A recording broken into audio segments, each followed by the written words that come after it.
need to go to the bathroom. Welcome back. Thank you. When you told your friends about Arkansas, coming back to Arkansas, I got to know what goes through your mind as you said, I'm going back to Arkansas.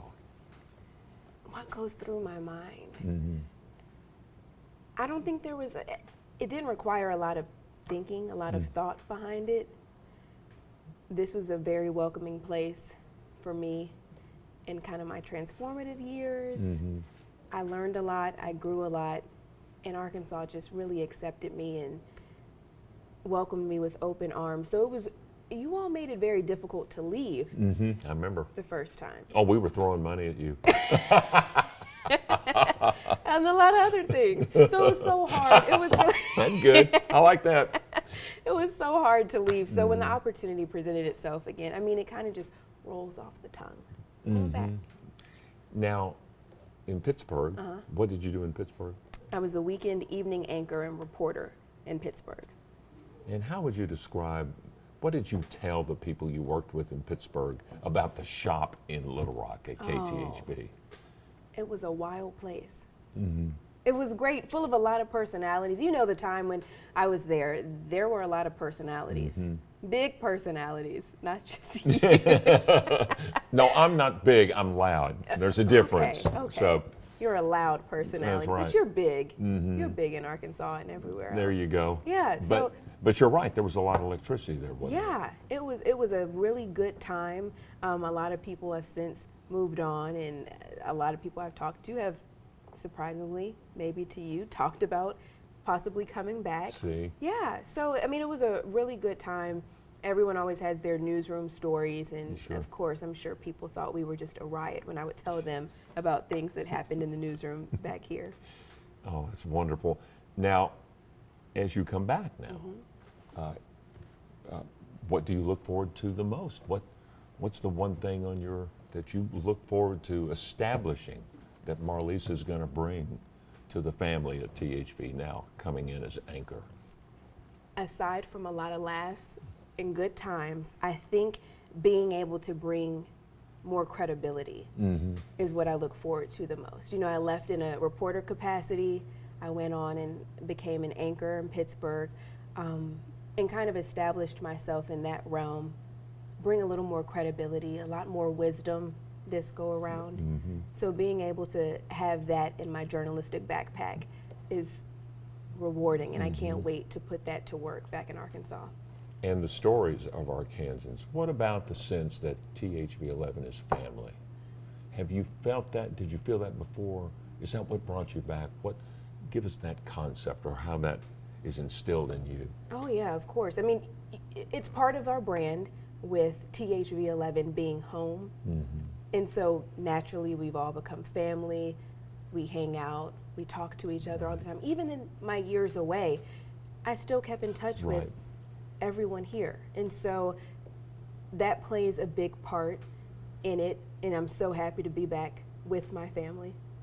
Now, when you're off the air, I don't even know the answer to this question. I only knew you in one context. But when you're off the air, what is your life like? What do you like to do? So, Obviously not drink coffee, because you and I haven't had one sip since we started. cheers. Come on. Drink up. No, but what do you do off the air? Speaking of coffee, I love checking out new coffee shops. I like to pretend I'm a little serious at times. So I have my laptop and I'm working, trying to work. Trying to fit in with everybody else at the coffee shop. I love checking out new places, new restaurants, new coffee shops. I like to shop. I've tried to get away from that though. And I love to eat. We actually ate No, earlier. you don't. I No, do. you don't love to eat. Look at you. You need to eat more. Let me tell you, I had a kangaroo pouch going on a little earlier, so we had to get that in order. For you, I did it for you. But no, I love food. I love checking out new restaurants. And you know, the South does the best cooking. And I like to cook. It's not my favorite pastime, but when I cook, What do you cook the best? Ooh, I would say my best dish is macaroni and cheese.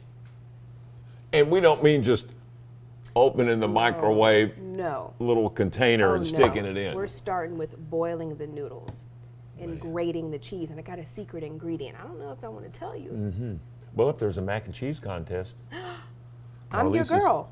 See, Marlisa's mac and cheese. Ooh, I like it. It's kind of got an alliteration to it, too. That's cool. Where are you from originally? I'm from Maryland, Prince George's County, Maryland. Born and raised. Did you know Nathan Scott, who does weather on the weekends primarily, but he's also been filling in and helping with is also from Maryland. I read that in his bio. And now what university did you go to? I went to St. Edward's University in Austin, Texas. So that's how you got to Texas. Yes. Now, were you initially interested in broadcasting? No, I was actually interested. I went to school for psychology. I know. So I went to school for psychology, and I would like to think I've been wise beyond my years. So in school, the first year, I went through it, and I said, this is a little harder than I thought it would be. But I kept trying. Eventually, I came to the realization, you know what? Now, I've never failed in my life, but psychology was a different story. Really? Yeah, I failed my first test my Oh. freshman year in college. What'd in your mama say? psychology. Well, she didn't know all that. Oh, she's going to know it now. Cat's out the bag. And so I went to my professors, and they would go over things with me, and they're like, you get this. I just wasn't a good test taker. I said, you know what? If I can't get undergraduate test right, how am I going to pass a board certification? Ooh, Marlisa, I know. you came to a realization, didn't you? I did. So my minor was communications. In my second year, I went and talked with an advisor and said, I really like psychology, but I'm just going to be real with myself. This isn't going to happen. Wow. So what type of career opportunities are there out there? And But that's a- expensive to change like that in the middle No. of college. because I just made psychology my minor, so I had already finished my minor credits by the time I got to my sophomore year. See, this is why we hired you. You're brilliant. A little In fact, bit. I'm thinking general manager of THV11. Forget the anchor thing. Did I just get a promotion before I even started? I think so. Yeah, And so you matriculated I did. Good word, I like that. to broadcasting there at St. Edward's in Yes, I did Texas. an internship, and then I went back home to DC and did an internship with CBS Radio there. And I said, wow, I really like radio. I thought that I would have a career in radio. No, you should not be in radio. I should be in radio. And so I had there was a colleague there who said, have you ever thought about TV? I said, no, radio, like this is it. I love this. And she said, just check it out. They make more money. Little did I know. Starting out, it wasn't much more than radio. And so I went back to Austin and did an internship at a TV station there, a CBS station there. And I said, I might be able to do this. I like it.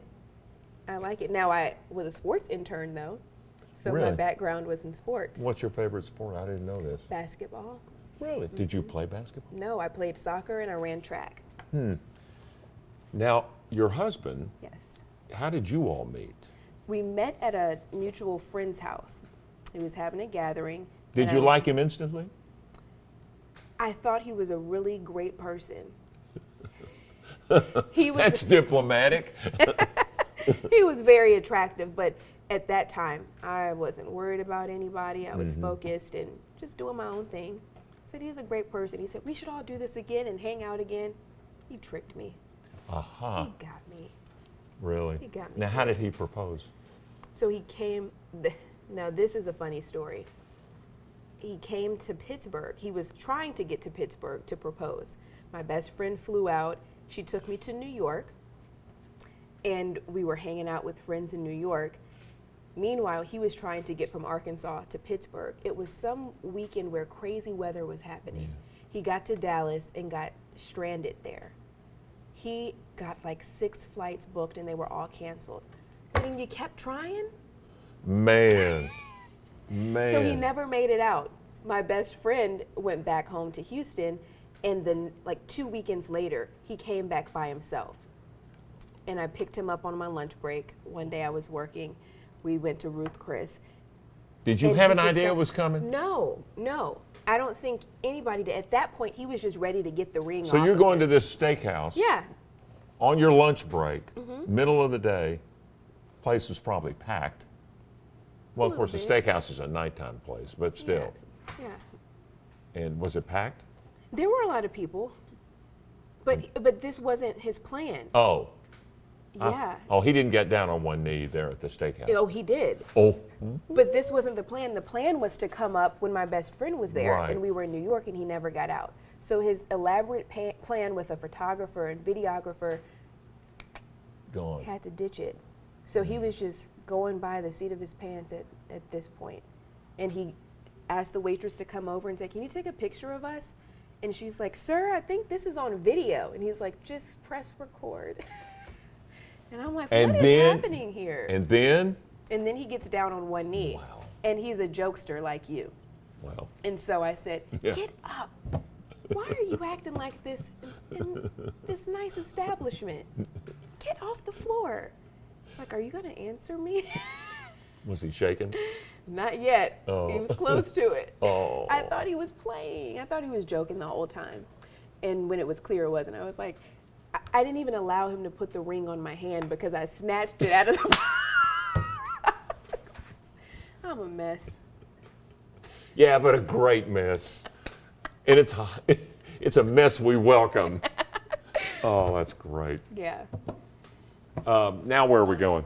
Let's get to the brass tacks of storytelling on television. As a reporter, what did you aim to do every time you went out? What was your base philosophy in covering stories? I think it really depended on what type of story I was telling. But when it comes to government officials and people that society typically holds to a higher regard, it was about holding them accountable.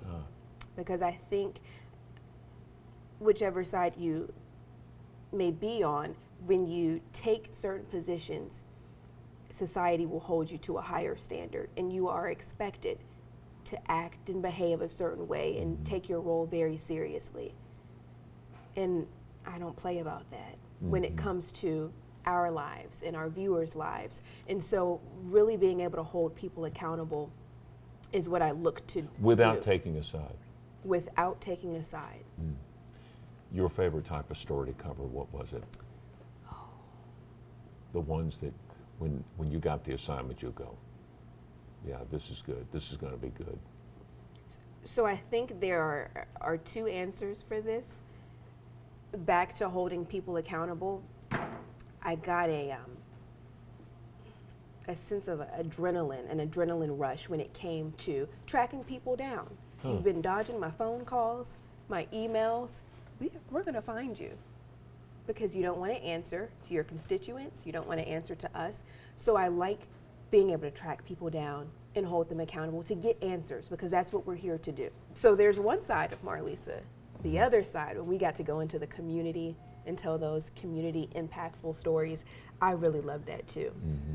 And I think those are the stories that people will remember because they may not remember what the story was about, but they remember how you made them feel when you told the story and you interviewed them.